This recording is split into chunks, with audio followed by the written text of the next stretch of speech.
wari wamara igihe kinini uri gukora ku kintu ukamara amajoro udasinziriye ukamara umunsi wiri gutekereza wandika wibaza icyo wakora kugira ngo ikintu ukoraho kizagende neza ariko bikanga. Well, iyi ni inkuru yanjye ngiye kukubwira. Maze igihe kinini rero nkora kuri YouTube kuva mu mwaka wa 2018 kugeza uyu munsi wa none. Hari byinshi namenye kuri YouTube, hari benshi nahuriye nabo kuri YouTube cyangwa se mu gukora nabo kuri YouTube kugeza uyu munsi wa none. Hari ababashije gukunda ibikorwa byanjye ndetse n'abatarabasha kubikunda nabwo kandi bahaye karibu, kuko ntago ariko twese tubonekera mu gihe kimwe. Ariko nyuma y'igihe kirekire nkora kuri YouTube namaze kugira igihe biba ngombwa ko mfata akanya k'akaruhuko kugira ngo mbashe kwihugiraho ndetse no kwita kuri gahunda z'umuryango bitandukanye, kuko ntago umuntu ahora imbere ya kamera, nta nubwo umuntu ahora imbere ya screen ari kureba cyangwa se akora ibijyanye na biriya. Now byabaye ngombwa rero ko mfata akanya nihugiraho no guhura n'izindi challenges zigiye zitandukanye z'ubuzima busanzwe kugira ngo mbashe kugira ibyo mpinyemura cyangwa se nkoraho nongere nsabane n'abantu, kuko iyo uri muri bino bintu bya YouTube akenshi hari igihe usanga abantu barakubuza. So rero naje kugira igenda bihagarika ngira nko mu mwaka ushize mu kwezi kwa 11 mu mpera z'ukwezi naje kugira igihe nsa nkuba stuck, nsa nkuhagarika gukora ibintu bijyanye na YouTube kugira ngo mbashe kwihugiraho. Ariko hamwe n'ibyo byose nyuma yaho gatoya naje guhura na accident, kamera yanjye irangirika. Nuvuga ko accident huye nta kibazo, I'm good, meze neza cyane, ariko kamera nani mfite yaje kwangirika, yaje kwikubita hasi, biba ngo ko buri kintu cyose mbihagarika. So rero hari abantu benshi bagiye bambaza uri hehe kutacya uploadinga, ese byayiboro bya kutakibikora, ikibazo cyabayeho ni ikihe?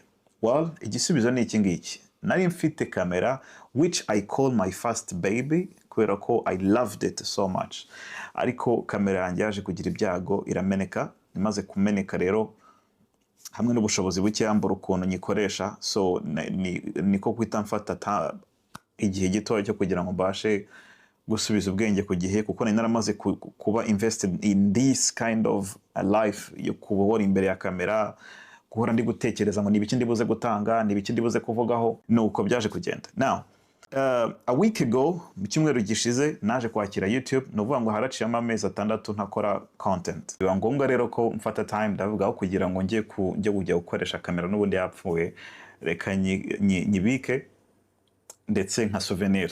Reka nyibike nka souvenir, hanyuma noneho nshakisha indi nizamfasha kugira ngo wenda nzagiteka niteka mora nibuka. Iyo ngiyo rero mfasha igihe kuyishakisha, ariko hamwe n'ibyo byose kuko bino biboro bya YouTube cyangwa se content creation ubisaba kugira ngo uhore uri focus, bisaba kugira ngo uhore ushakisha more ideas.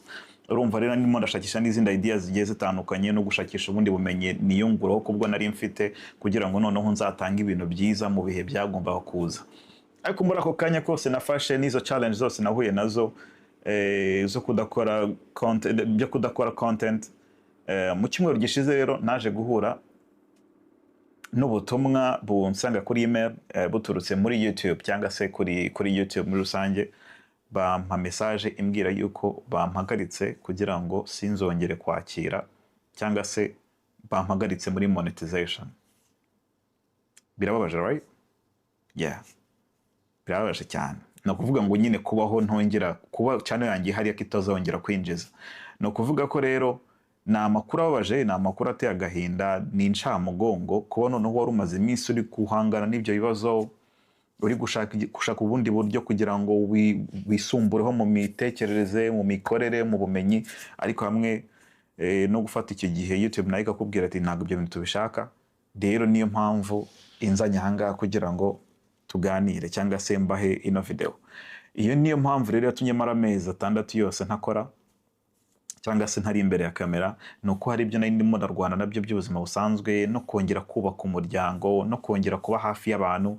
Urabona hari ukuntu uba muri bino bintu bya YouTube ukagera bikakuvanga, ukabaho nyine ari byo utekereza gusa, ku buryo noneho famille cyangwa se inshuti zawe zose zigenda zikakubura mu by'ukuri uhari, ariko uri absent minded. Iyo rero niyo mpamvu rero yatumye mfata time na creating content, ariko ikintu cyonyine nabasha kukubwira wowe uri kundeba unyuze kuri iyi video ukihangana ugakoraho, thank you kuko byibura ibi byose bikoze kubera ko wa clickinze kuri iyi video. na buri muntu wese wafashe time akanyihanganira cyangwa se akanyibutsa ati bite gutakora bite kudakora. Thank you. Watumye basha gufata time yo gutekereza cyangwa se kumenya ko hari abantu banzirikana cyangwa se abantu bakundaga ibikorwa byanjye. Yego nubwo bataraba benshi ariko urugendo rucyari rurerure, kandi with time Imana izadufasha n'ibindi byinshi tubigeraho cyangwa se n'abandi bantu benshi baturebe. No kubera yuko hari n'igihe ubona nta kintu ufite cyo gutanga ugafata time yo kuvuga ngo reka noneho nduhure ubwonko, ariko ari nabwo nshakisha ibyiza byo gutanga. Nibyo ntekereza ko byari bifite umumaro. So after 6 months rero ntakora, nta uploading video, ntari active kuri YouTube finally yaje kumpereza ubutumwa bambwira ko bagiye kumpagarika. Byanshokinze, ariko nk'umuntu w'umugabo nyine ngomba kwihanganiza challenge nkakomeza nkakora. Ni nayo mpamvu rero nyine nafashe video kugira ngo babwire uko byangendekeye cyangwa se ibyo nayimazemo iminsi. My first baby yarapfuye cyangwa se yagize accident irapfa. Ni kamera please, ni kamera ntago ari umwana, sibyo? Hanyuma rero naje gufata time kugira ngo nzabashe kugura the second baby. I wish ko nakabaye mfite ifoto kugira ngo nyibereke, ariko ntago bikunda. But next time nzaba ndi gukora review for my second baby, nzayibereka kugira ngo namwe mu manota cyangwa se murebe niyo byibura amashusho nakoraga ubushize ndetse n'amashusho y'uyu munsi bisigaye bitandukanye cyane. Well, gukora kuri YouTube bigusaba kuba ufite icyo bitanisha, bigusaba kuba byibura ufite igikorwa kizima ugiye guhereza abantu, either entertainment cyangwa se kwigisha abantu cyangwa se ni ibintu byinshi bigiye bitandukanye. Hari icyo bita entertainment, hari entertainment muri rusange, hari ndetse na education. Je rero nta hantu nari mfite mbarizwaga muri entertainment, ariko it is time kugira ngo niba nakoraga entertainment noneho ngigire seriye. Niyo mpamvu rero nafashe time kugira ngo mbanze nekereze icyo gukora, mbese investing time mu gushakisha ubumenyi bw'iyo entertainment igiye gukora, and then next cyangwa se in the future tuzabe turi kumwe dukora ibintu byiza cyane. Well, ureba ino video kugeza kuri uyu munota, reba kanda kuri iyi video umbwira icyo yitekerezaho, ndetse kandi ukane no kuri iyi umbwira icyo yitekerezaho. Kandi niba ugeze kuri uyu munota ukaba utarakora subscribe, watanzwe ko nazanye ibintu byiza.